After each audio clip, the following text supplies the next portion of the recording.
Evangelio de nuestro Señor Jesucristo según San Mateo. Jesús dijo esta otra parábola. Un hombre poseía una tierra y allí plantó una viña.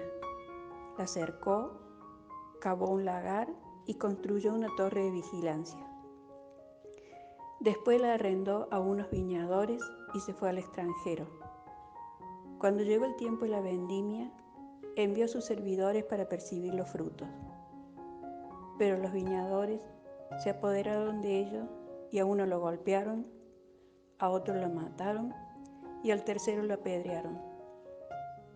El propietario volvió a enviar a otros servidores, en mayor número que los primeros, pero los trataron de la misma manera.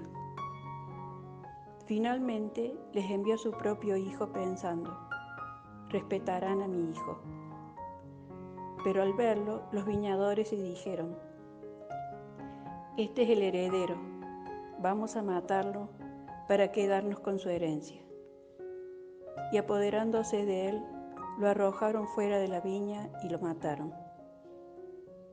Cuando vuelva el dueño, ¿qué les parece que hará con aquellos viñadores? Les respondieron, acabará con esos miserables y arrendará la viña a otros, que le entregarán el fruto a su debido tiempo.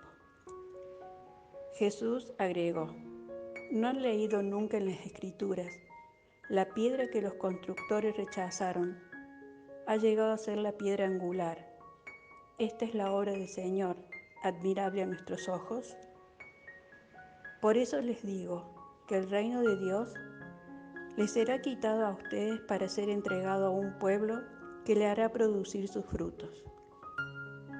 Los sumos sacerdotes y los fariseos, al oír la parábola, comprendieron que se refería a ellos.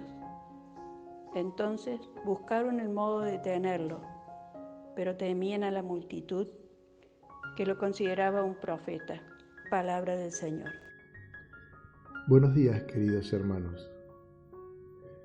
La parábola presenta a un señor que alquila una viña a unos campesinos y cuando éste envía a sus empleados a recoger la parte de la cosecha que le corresponde por el alquiler, los viñadores reiteradamente niegan a entregarle su parte y lo hacen de forma violenta, matando a los emisarios. Queda claro lo profundo del pecado de los viñadores. Son inquilinos, pero se quieren hacer dueños. Por eso deciden asesinar al heredero de la viña, diciendo, vamos a matarlos para quedarnos con su herencia. Seremos muy ciegos si no somos capaces de aplicarnos la parábola, hoy, ahora, en nuestra vida. Y esa ceguera la produce pensar que los jefes religiosos eran gente malvada. Su preocupación por el culto, por la ley, por defender la institución, por el respeto a su Dios, era sincera. La dureza que muestran ante Jesús es la dureza dirigida a toda novedad, a todo cambio que se necesitase hacer para mejor expresar la voluntad de Dios. Lo que significa que faltaba autocrítica para saber diferenciar sus propios intereses por los derechos o intereses de Dios. De esta manera llegaron a identificar la voluntad de Dios con la suya propia y creerse dueños y señores del pueblo de Dios. Tampoco nos aplicamos esta parábola pensando que solo es válida para el pueblo del Antiguo Testamento, dado que nosotros somos el pueblo del Nuevo Testamento. Y por ahí creemos poseer una especie de garantía de que no nos pasará nada. Por esto es un serio error que nos permite instalarnos cómodamente en el banco de la mediocridad. Dios no es nuestro cómplice, enredado en cumplimientos religiosos que Él no espera. No hay motivo alguno para que Dios bendiga a una comunidad que se niega a dar frutos. no tiene ninguna obligación de adaptarse a nuestras incoherencias, deformaciones del mensaje evangélico y de nuestra poca fidelidad a su palabra por dar a esta fidelidad a nuestras propias invenciones de fe. Para hacer el análisis de esta parábola, la verdad que muchas veces la he leído, la he escuchado, y la verdad que siempre me quedaba con un gusto amargo por la reacción de la gente que alquilaba la viña. Y bueno, y ahora leyendo algunos mensajes de otras homilías que ha hecho su santidad al respecto de esta parábola, estoy recién queriendo, a mi vejez, digamos, o a mi adultez, estoy recién queriendo empezar a entender que lo que le pasó a los viñadores y lo que le pasó a los emisarios es lo que lamentablemente nos puede pasar a nosotros en nuestra vida parroquial. Y bueno, su santidad, con un gesto enorme de amor, nos explica cuál es el problema que tenemos habitualmente los clérigos o el clericalismo dentro de la iglesia, que nos adaptamos a lo que a nosotros nos parece, dejando de lado el mensaje de nuestro Señor.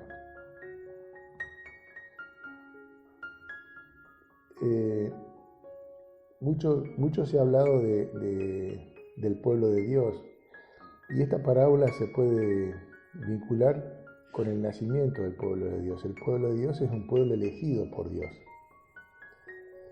Hay una elección de la gente y también hay una promesa. El Señor, nuestro Dios, dice: vayan hacia adelante, tú eres mi pueblo. La promesa se la hizo Abraham. Y también hay una alianza con el pueblo en el Sinaí. El pueblo siempre debe custodiar en la memoria de la elección del pueblo elegido, la promesa para mirar hacia adelante, la esperanza y la alianza para vivir cada día la fidelidad. Comentando su santidad la narración de la parábola y el maltrato que le dieron a los campesinos, a los siervos que el patrón enviaba para referirse a los doctores. Es decir, su santidad interpreta como los campesinos eran el equivalente a los doctores de la ley, y los que eran maltratados eran los profetas. Finalmente, los campesinos asesinan al hijo del patrón para quedarse con la herencia. Se trata de una historia de infidelidad tanto a la elección, a la promesa, a la alianza, que todas ellas son un don. La elección, la promesa, la alianza es un don que Dios nos da, que Dios se dona. No entender que era un don y tomarlo como propiedad es el pecado que cometen los campesinos. Este es el gran pecado, dice su santidad, el pecado de olvidar que Dios se ha hecho don, Él mismo por nosotros, que Dios nos ha dado esto como don, y olvidando esto, ser patrones, y la promesa ya no es promesa, la elección ya no es elección, la alianza es interpretada según mi opinión ideologizada. En esa actitud se mostraba el clericalismo, que es una perversión, que reniega siempre la elección gratuita de Dios, la alianza gratuita de Dios, la promesa gratuita de Dios. Olvida la gratuidad de la revelación, olvida que Dios se ha manifestado como don, se ha hecho don por nosotros, y nosotros debemos darlo, hacerlo ver a los otros como un don, no como una posesión nuestra. El clericalismo no es una cosa de estos días. La rigidez no es una cosa de estos días. Ya en tiempo de Jesús existía, y después de Jesús, Él irá hacia adelante en la explicación de las parábolas en el capítulo 21 hasta el 23, con la condena, en donde se ve la ira de Dios contra quienes toman el don como propiedad y reducen su riqueza a los caprichos ideológicos de su mente. Por último, su santidad dice, invitó a pedir al Señor la gracia de recibir el don como don y transmitir el don como don, no como propiedad, no de un modo sectario, de un modo rígido, de un modo clericalista.